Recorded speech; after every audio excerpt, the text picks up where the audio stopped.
here at St Ives today for a customer. They're with TPG. Basically, they were getting very, very slow internet speeds of 300 kilobits a second.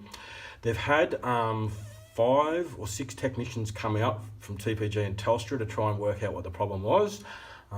Each time they left, they were still getting the same slow speeds.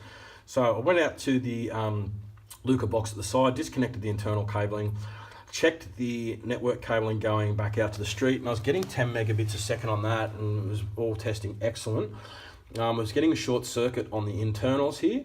So he's got 3 sockets in the house, and this one here, as you can see, it's got a lead.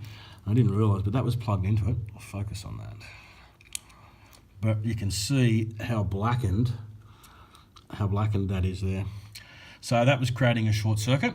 So basically I unplugged that from the socket here and everything went fine. So if you're having problems with your phone, just check your leads, the end of the leads. They've got to be nice and nice shiny copper. If they look anything like that, where it's black and just rubbish, that's going to cause problems. So get rid of it. All right, so this customer's working 100% again now.